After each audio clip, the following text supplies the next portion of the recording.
Glória a Deus. Agradecer a Deus pela sua presença, cada um aqui. Amém. Os nossos visitantes também. Deus abençoe poderosamente. E essa noite é uma noite onde nós tiramos para estudar a palavra de Deus. Amém. E eu gostaria, de usar aqui um texto que está em Provérbios, capítulo 29, versículo 18 ao versículo 20. Se você trouxe a sua Bíblia, se você tem também no seu celular, você pode abrir. Eu vou aqui ler primeiro na RA, depois eu vou ler na NVT e depois eu vou ler na Bíblia a mensagem. Amém? 3 traduções para nós podermos então entender um pouco sobre esse texto, Provérbios, capítulo 29, versículo 18 ao versículo 20, Provérbios fica mais ou menos no meio da Bíblia, Bem depois ali do livro de Salmos. Salmos é fácil da gente achar, então o próximo livro já é Provérbios. Provérbios 29, versículo 18 e 20 diz o seguinte: não havendo profecia, o povo se corrompe, mas o que guarda a lei, este é feliz. O servo não se emendará com palavras, porque ainda que entenda, não obedecerá. Tens visto um homem precipitado nas suas palavras? Maior esperança há para o insensato do que para ele.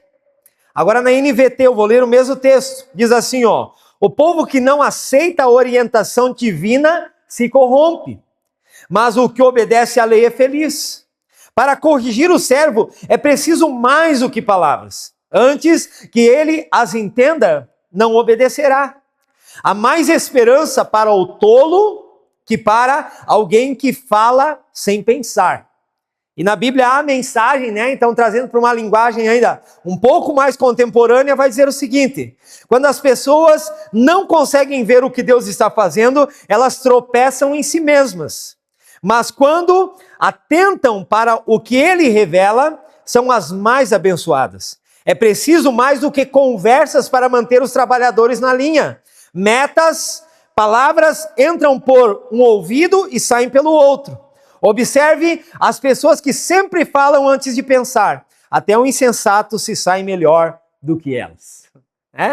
Então aqui, 3 traduções, mas todas elas trazendo esse entendimento, Sem profecia, o povo se corrompe.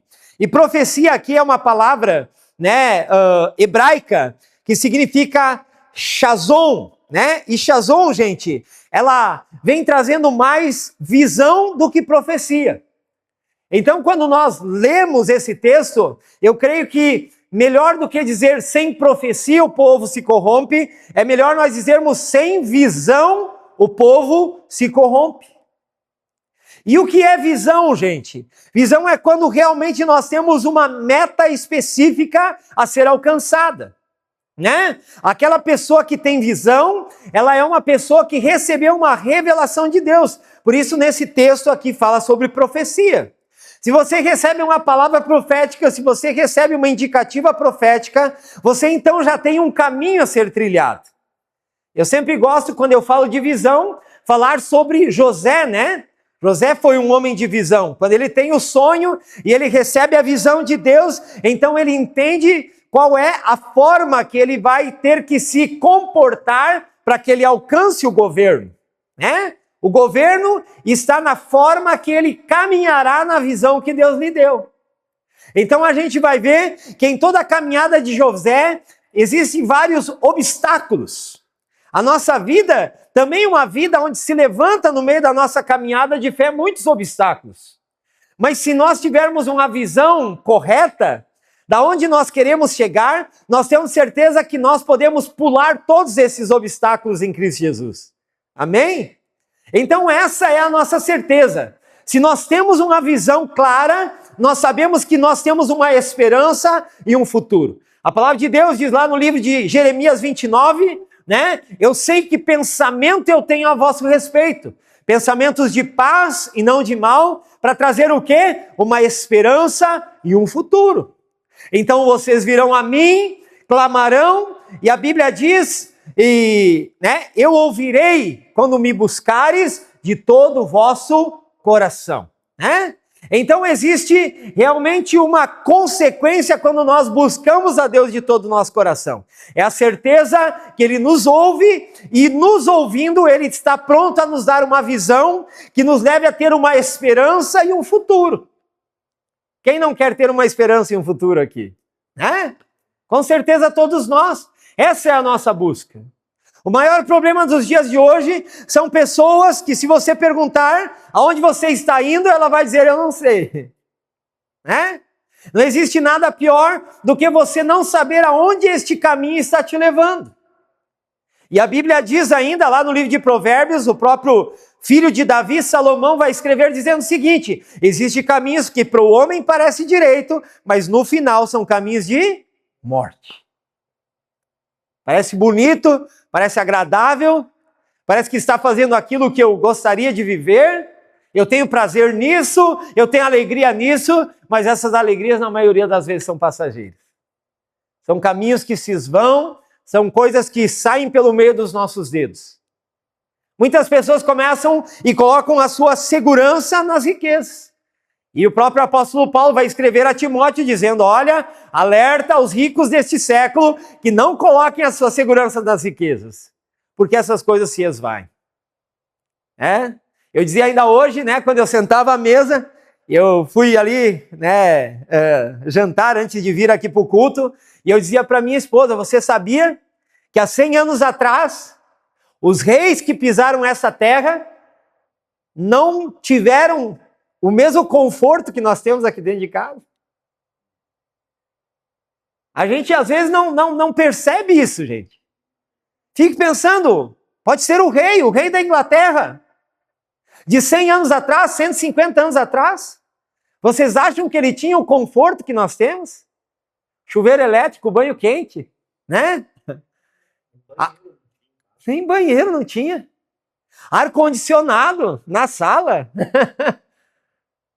Essas pessoas não tiveram esse conforto, né?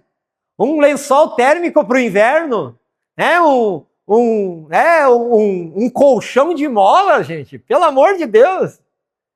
Os reis de 100 anos atrás tiveram no máximo aí um colchãozinho de crina, né? Quem teve um carro como nós temos hoje? Os reis de 100 anos atrás não tinham o conforto que nós temos. E o grande problema é esse, gente, quando nós começamos a colocar na nossa mente o que é riqueza para nós. O que é conforto para nós. Porque talvez os ricos de 100 anos atrás não tinham a metade do que nós tínhamos. Os ricos de 100 anos atrás não tinham a metade do conforto que nós temos nos dias de hoje. E será que realmente nós estamos, dando a importância para tudo aquilo que temos? Nós temos olhado isso com um olhar de gratidão? Então, sem visão, o povo se corrompe, né? Sem a profecia, sem a visão de Deus, sem entender o que este caminho está nos levando, para onde este caminho está nos levando, gente. Muitas vezes nós estamos vivendo uma vida onde parece que nada nos satisfaz. Podemos ter tudo e parece que não temos nada. Por isso, queridos, é melhor nós termos Cristo. Amém? Porque, como nós falamos muitas vezes aqui, existe um vazio que só pode ser preenchido por alguém. Amém? E esse alguém é Jesus. Então não são coisas materiais, não são as nossas ambições. Embora eu não estou dizendo aqui, queridos, que talvez você precise fazer um voto de pobreza, como muitos padres faziam antigamente, né? Principalmente as irmãs de caridade, né? Faziam aquele voto de pobreza, né? Não, nós vamos ter uma roupa simples, nós vamos... Talvez, queridos, para a visão que Deus havia dado para elas, tudo certo, estava bom, né? Mas Deus não está nos pedindo isso para nós. Deus, Ele é um Deus que eu creio que Ele ame que nós realmente tenhamos o conforto dentro das nossas casas. Só que nós precisamos entender que não é o fim, amém? Aquilo que Deus colocou para nós fazermos talvez todo esse conforto que você recebeu, como disse Solaria, que o carro que você tem, tem mais respeito à visão que Deus te deu, aonde Ele quer te levar, do que aquilo que você está usando Ele para fazer, né? Então vamos aproveitar aquilo que Deus nos deu nesses dias. Ó, eu anotei aqui, primeiro, visão traz clareza para entender o que realmente faz parte do seu propósito. Nós como visão da igreja, né, nós temos aquele, né, ali na entrada, né, servindo a Deus, amando a Deus, servindo pessoas e sendo igreja. Né? Então a primeira coisa para nós vivermos o reino de Deus é aqui, é o amor a Deus. Só que se eu amo a Deus, eu preciso servir pessoas. Você consegue entender isso? A Bíblia diz o seguinte, se você diz que ama o teu irmão, se você diz que ama a Deus, e você aborrece o teu irmão, você é mentiroso. Está lá em 1 João, né? Você vai ver. Está escrito lá, o apóstolo vai dizer, você diz que ama a Deus e aborrece teu irmão, você é mentiroso. Porque se você não consegue amar o seu irmão que você vê, como você pode amar a Deus que você não vê? Então, queridos, quando nós dizemos que amamos a Deus, logo vem o serviço. Então, sirva a pessoas. Faça aquilo que Deus nos chamou para viver, que é ser igreja. O que é ser igreja? Ser igreja é ser o corpo de Cristo. Hoje mesmo, ontem à tarde, nós estávamos lá na obra, né? E aí a gente entrou num assunto, o assunto da Santa Ceia, né? Esse assunto é polêmico. Porque na ceia, queridos, muitos dizem, não, a ceia é só para as pessoas que são batizadas. Não, a ceia deve ser ministrada somente para aquelas pessoas que já foram santificadas, que já fazem parte do corpo de Cristo, né? E em partes eu até entendo que tem uma conexão, sim. Eu creio que nós precisamos entender o corpo de Cristo. Então a Bíblia vai ser muito clara quando ele começa dizendo ali em 1 Coríntios capítulo 11, versículo 17, né? Porque os nossos pastores antigos começavam lá no 23. E aí a gente entrava sem entender o que Paulo estava dizendo. Mas Paulo começa ali dizendo o seguinte, louvar-vos-ei por o que vocês estão fazendo? E ele declara, não vos louvo. Porque vocês não estão se ajuntando para o bem, vocês estão se ajuntando para o mal. Porque enquanto muitos de vocês estão com a barriga cheia, existem outros que chegam aqui e não tem mais nada para comer. Olha só, gente. E aí, então, ele agora começa a estabelecer o ensino da ceia. Porque eu recebi do Senhor o que também vos ensinei.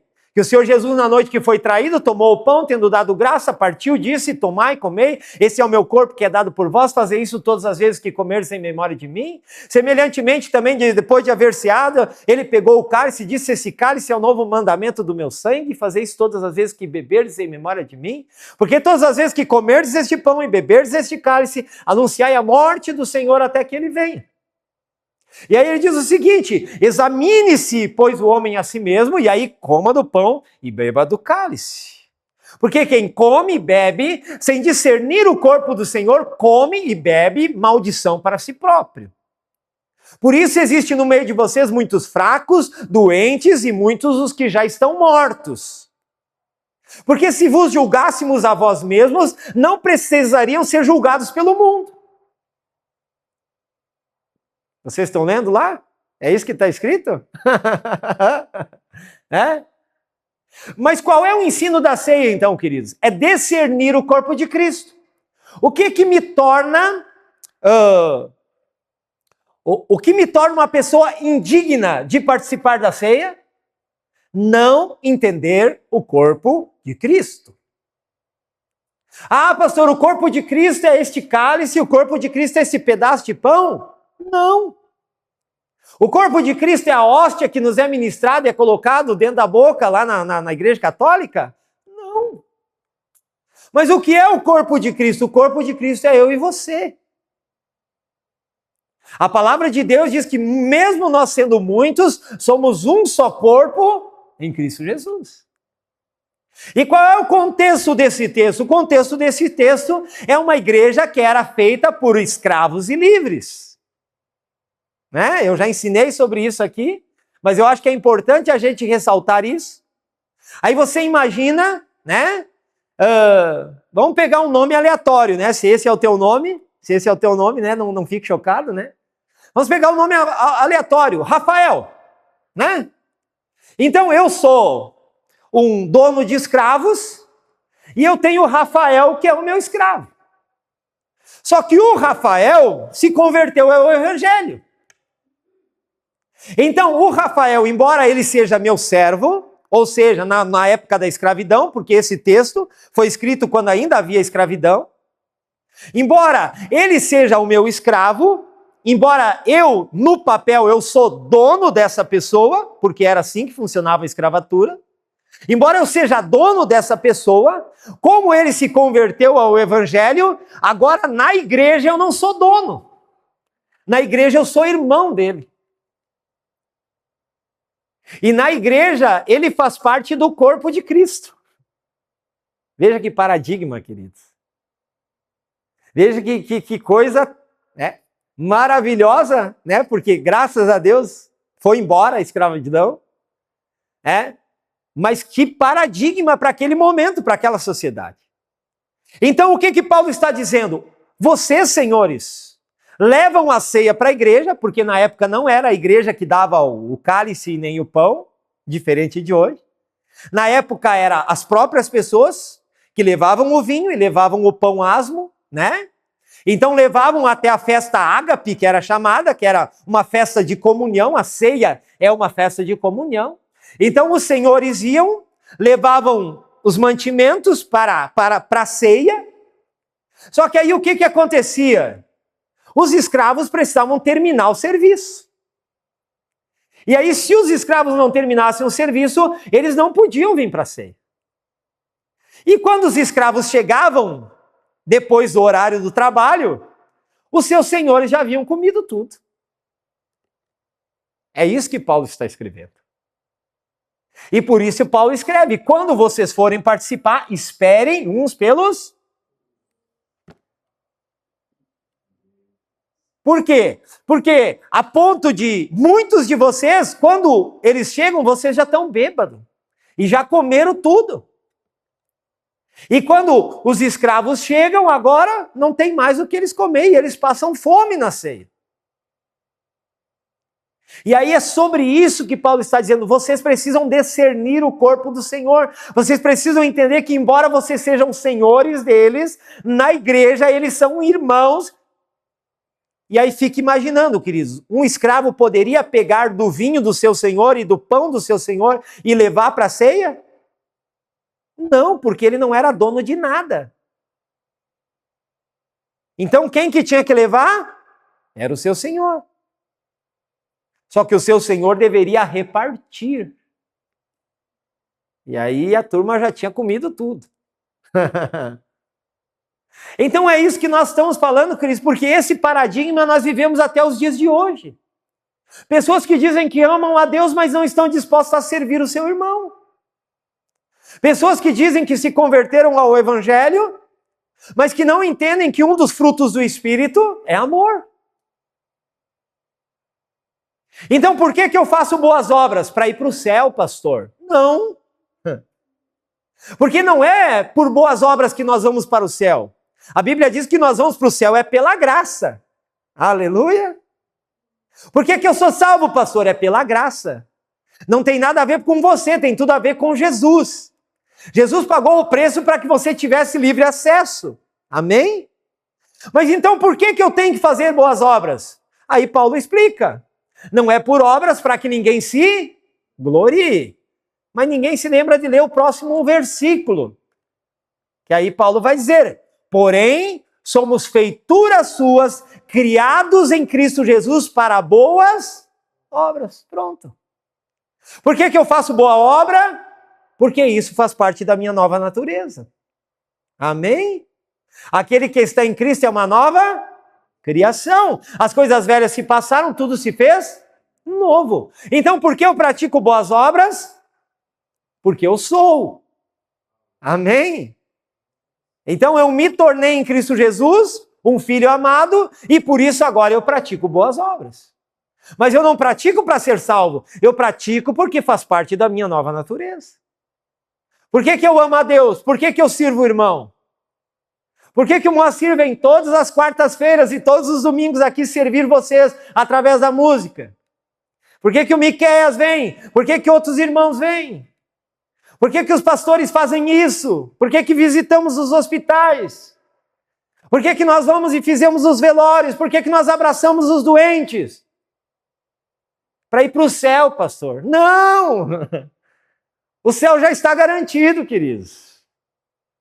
Aleluia! Nós fizemos isso porque nós nos tornamos uma nova criação em Cristo. Isso faz parte da nossa nova natureza. Amém? Então é isso, em cima disso, gente. Por que eu não logro as pessoas? Porque não faz parte da minha natureza. Amém? Só que aí tem muita gente querendo ficar rico nas costas dos outros, prejudicando pessoas, terminando com famílias. Aí que tipo de riqueza é essa? Parte 2 aqui que eu coloquei.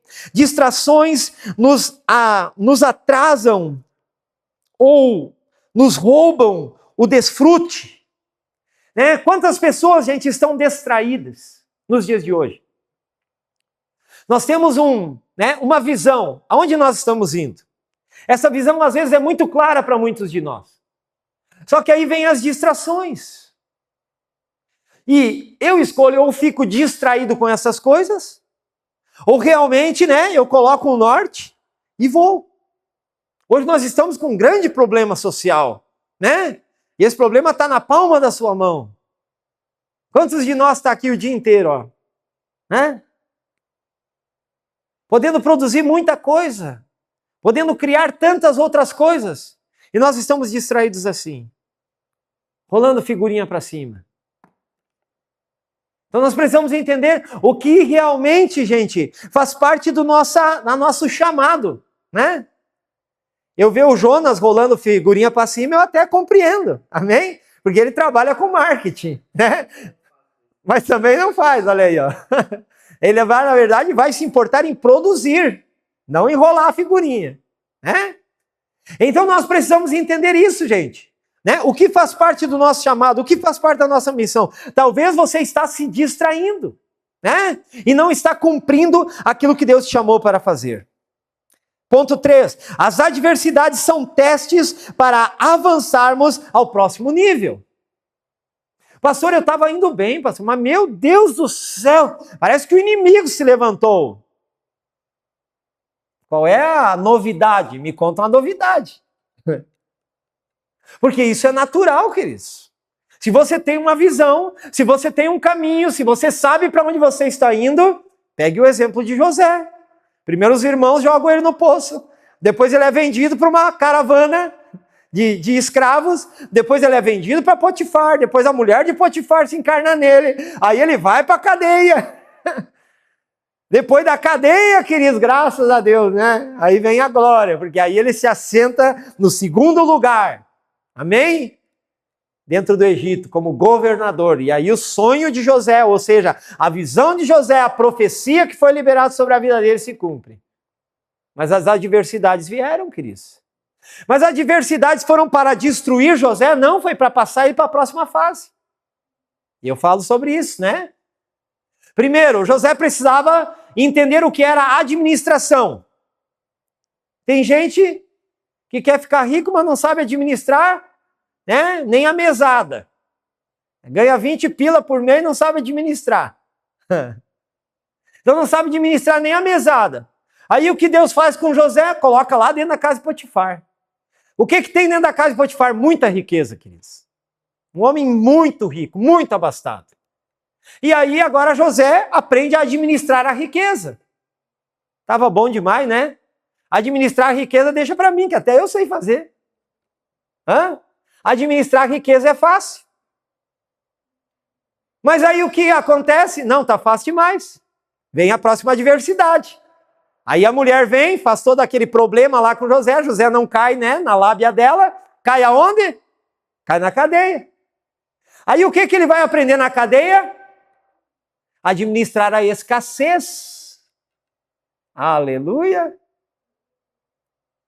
Então, Deus havia o chamado como administrador, como governador. Sim ou não?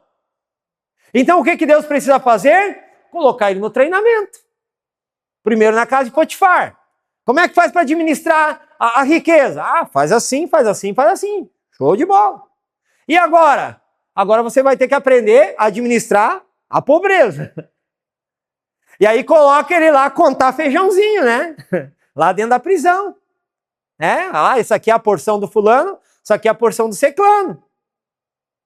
Mas por que ele precisa passar por essas adversidades? Para que quando ele sentasse na cadeira de governo, ele soubesse que nós temos 7 anos de fartura. Então, nesses 7 anos de fartura, nós vamos sim desfrutar da fartura, porque faz parte, mas nós precisamos tirar 1/5 dessa fartura, guardar em celeiros.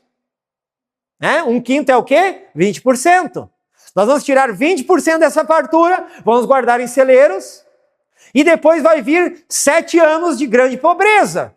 Então, dentro desses 7 anos de grande pobreza, nós vamos agora aprender o que é distribuição responsável da fartura que nós guardamos. Você consegue entender? Processo de Deus, queridos. Pastor, mas eu não sei por que isso está me acontecendo. Pode ser o diabo? Pode. Mas na maioria das vezes é Deus, queridos. Isso eu confirmo para ti.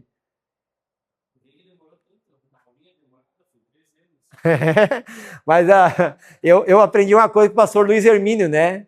O pastor Luiz Hermínio disse que uma irmã que já faz muito tempo que congrega com ele, chegou e disse: Pastor Luiz Hermínio, eu acho que faz uns 5 anos que o senhor já tinha pregado essa mensagem, né? Já faz muito tempo que eu congrego com o irmão, eu acho que o irmão começou agora a repetir a mensagem. E aí sabe o que o Luiz Hermínio disse? É que vocês começaram a repetir o pecado. Aí eu preciso repetir a mensagem. Então o que eu entendo? Né? Que é uma aula demorada? Mas só que sabe o que precisou fazer? Transicionar um coração de um agricultor para um coração de um governador. Então você fica imaginando, né? José, agricultor, cuidava de meia dúzia de ovelhas do seu pai, era uma fartura louca, né? A meia dúzia de ovelhas do seu pai. Agora precisa estar preparado, gente, para administrar a maior potência do mundo naquele momento. Porque o Egito era uma Dubai dos dias de hoje. Então, a maior potência do mundo ia cair nas mãos de José. Então o treinamento foi brabo, né? Já ficava de copeiro, era bem mais fácil. Mas veja, né? Existem lições na nossa vida, gente, que não é com um ciclo que nós aprendemos. O que é um ciclo, pastor? Um ciclo são 7 anos. Com José foi quase 2 ciclos, né? Aproximadamente 13 anos. No segundo ciclo é que ele entrou, então, né? No final do segundo ciclo é que ele entrou para administrar o Egito. Foram 13 anos. Dentro desse dilema, desse celeuma, como diz o meu pastor, né? Sendo treinado por Deus, né? Treinado a fogo por Deus. Mas por quê? Porque Deus precisava entender se realmente ele estava pronto para administrar aquilo que Deus havia de colocar nas suas mãos. Então, se a gente pode dar um conselho, né? Não repita o pecado, que aí então ele passa para o próximo nível, né? Passa para o próximo momento. Isaías capítulo 60, verso 1 e 2, diz o seguinte: dispõe-te, eu vou esperar um pouquinho vocês abrirem, Isaías capítulo 60, versículo 1 e 2.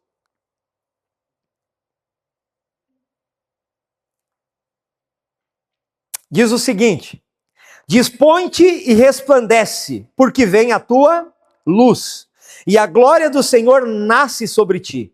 Porque eis que as trevas cobrem a terra, e a escuridão os povos, mas sobre ti, diga comigo, sobre mim, aparece resplandecente o Senhor, e a sua glória se vê sobre ti.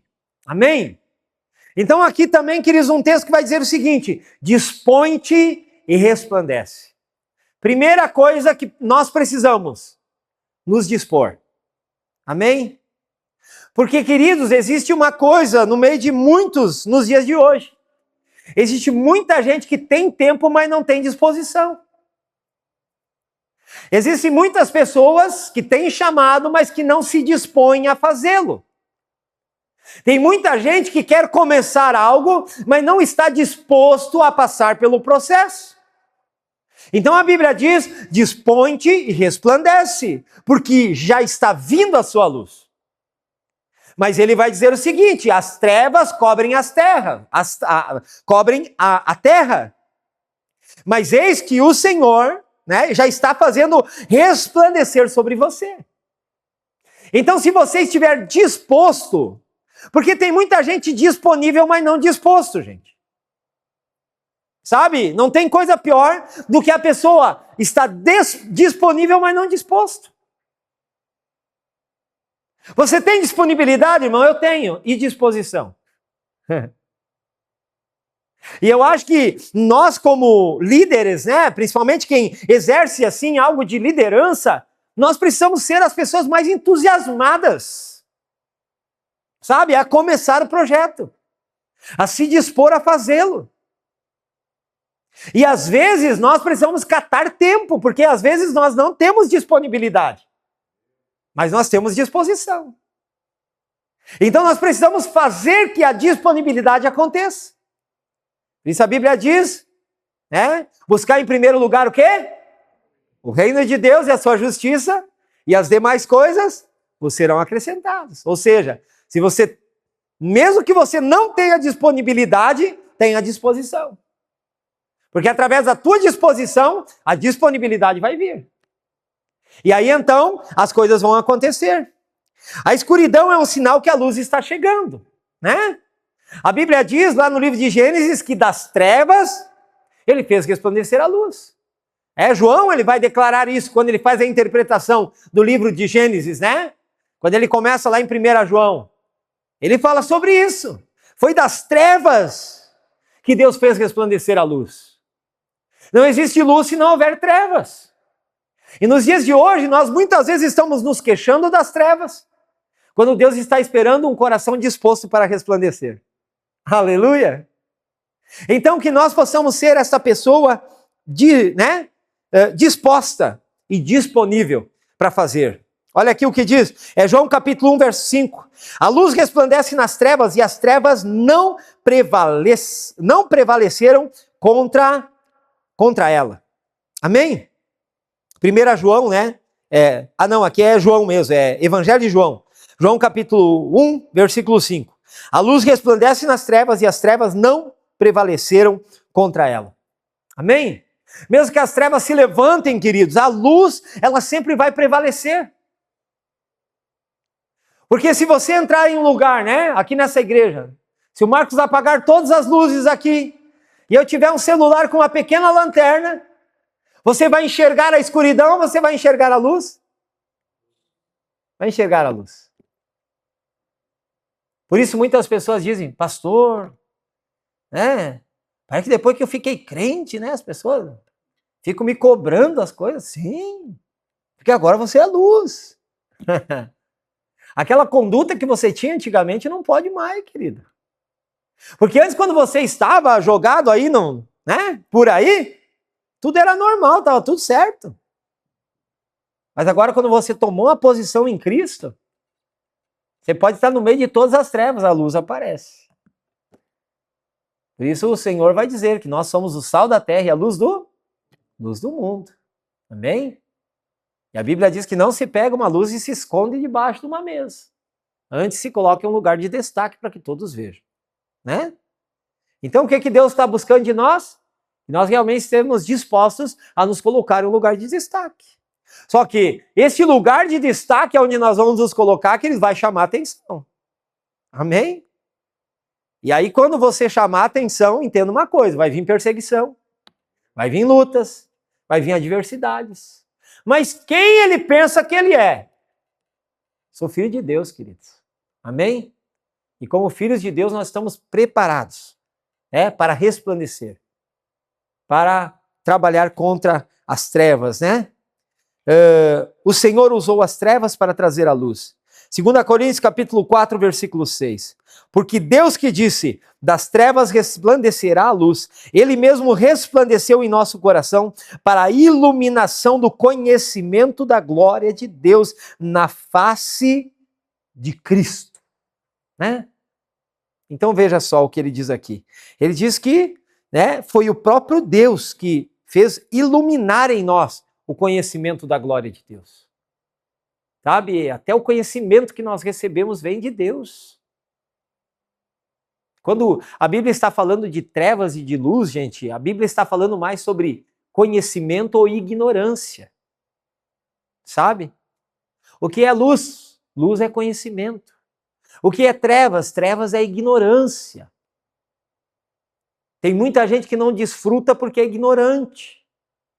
Eu não estou falando de maneira pejorativa, ignorante, eu estou falando de alguém que não foi informado.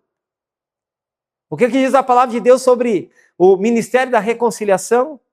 Que nós somos os agentes de Deus para levar as pessoas a dizer, fique tranquilo, Deus já te perdoou. Mas tem gente que não sabe. E tem gente que às vezes está atribuindo algumas coisas ruins da sua vida para Deus. Onde há destruição, morte e perseguição, queridos, não vem de Deus, vem do diabo. Como é que eu sei se é provação ou se é tentação? Provação vem para nos levar para o próximo nível. É aquilo que aconteceu com José. Aí tentação é para nos matar, queridos. Tentação é para nos destruir. Então é isso que nós precisamos entender. Se é provação, é para nos levantar. Amém? Sempre vai haver uma visão. Sempre vai haver um norte, sempre vai haver uma esperança nisso. Por que isso está me acontecendo? Está acontecendo porque Deus está me levando para outro nível. Amém? Então é natural a adversidade. 6. Onde a luz, as trevas vão embora. E Deus dissipará até a treva que há em mim. Né? Anotei aqui. Porque, queridos, entendam uma coisa. Ainda existe trevas em nós. E quando eu estou falando que existe trevas em nós, eu não estou dizendo o diabo. Amém? Quando eu estou dizendo que ainda há trevas em nós, é porque ainda há pensamentos em nós que não agradam a Cristo. Ainda existe uma ignorância em nós acerca de alguns textos da palavra de Deus, acerca do propósito eterno de Deus nas nossas vidas. Ainda muitas vezes nós estamos em ignorância. A ignorância, queridos, ela até nos guarda por um tempo. Amém? Não tem coisa melhor, né, em alguns momentos, do que você ser ignorante. Se você não conhecesse a Cristo Jesus, você pelo menos seria salvo pelas obras. Mas agora que você conhece, já não é mais por obras, agora é por crer, é por fé. Então você precisa agora ter a tua mente transicionada, mudada em Cristo Jesus. Aleluia! Amém? Agora são as obras da fé. Agora é através do Filho que nós somos salvos. Amém? Olha aqui o que diz aqui, Salmos capítulo 18, 28 a 30.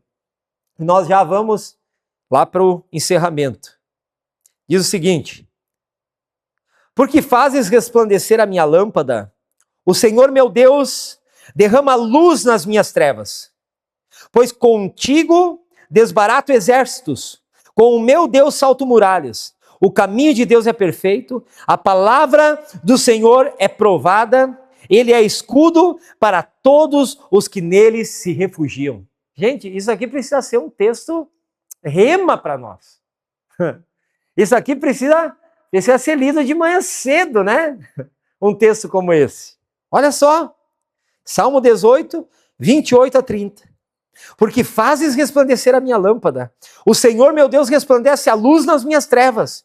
Pois contigo desbarato exércitos, com o meu Deus salto muralhas. O caminho de Deus é perfeito, a palavra do Senhor é aprovada e é escudo para todo aquele que nele se refugia. Olha o que diz na Bíblia a mensagem, o mesmo texto, só que aí numa linguagem mais contemporânea. Ele diz assim, toda a escritura, aqui de repente, ó Eterno, tu inundas minha vida de luz, e o brilho da tua glória pode ser visto em mim. Aí sim, consigo eliminar quadrilhas inteiras de assaltantes, pular os muros mais altos. Como Deus é bom, seu caminho é tranquilo e sem acidentes. Toda a orientação do Eterno é testada e aprovada. Todos os que correm para ele conseguem chegar ao seu destino. Diga comigo, eu corro para ele e consigo chegar no meu destino. Aleluia. Existe um destino para a nossa vida, queridos. E esse destino é glorioso. Amém? Quando nós lemos o livro de Apocalipse, muitos olham esse livro como um livro onde agora vai dar ruim. É assim ou não é assim que nós lemos? Na maioria das vezes. Só que entenda uma coisa, queridos, vai dar ruim para as trevas, porque para os filhos vai dar bom. Então eu não preciso conhecer a maioria das revelações do livro de Apocalipse, embora seja importante entender a escatologia dos últimos tempos. Mas entenda uma coisa, queridos, você sai antes. Aleluia! Antes que dê ruim, você sai. Você está salvo. Então, é isso, queridos, essa é a nossa âncora. Aleluia! Essa é a nossa certeza. Vai dar ruim? Vai dar. Mas nós saímos antes. E entenda uma coisa, queridos. A primeira igreja, e eu vou aqui, claro, eu vou fazer aqui uma antítese, né? A primeira igreja, queridos, não é a do livro de Atos. A primeira igreja está lá no livro de Êxodo. Amém? Qual é essa igreja? Essa igreja é a igreja do pastor Moisés. Aleluia! A Bíblia vai chamar isso da congregação do deserto. Hoje você está aqui numa congregação. Amém? Existe uma congregação no deserto. E essa congregação aqui, queridos, ela está dentro do Egito. Quem se sente dentro do Egito aqui? Aleluia! Por quê, gente? Porque a terra, o sistema do mundo, ainda é o sistema de Faraó. Aleluia! Então, embora nós não somos deste mundo, o próprio Cristo deixou muito claro, nós não somos deste mundo, mas nós estamos neste mundo. E este mundo ainda é governado pelo sistema de Faraó. Só que, entenda uma coisa, queridos, a palavra de Deus vai dizer que quando o povo de Israel saiu do Egito, eles levaram toda a riqueza do Egito. Então eu quero agora te dar uma boa notícia, queridos. Nós vamos embora. Mas nós vamos levar tudo que tiver de bom aqui. Aleluia! Vou te dar uma boa notícia. Vai chegar o momento em que a igreja vai embora. Mas o que tiver de riqueza nós vamos levar. Aleluia! Aleluia! Queridos, isso é uma sombra daquilo que havia de vir. A Bíblia é muito clara. Aquilo que o povo de Israel passou é somente uma sombra, é somente um sinal. Porque nós somos o Israel profético. Amém? Nós somos o Israel profético. E quando nós sairmos deste mundo, queridos, vão sentir falta. Porque vai quebrar a economia desse lugar. E aí sim, aí vai dar ruim. Aleluia! Vamos nos colocar em pé.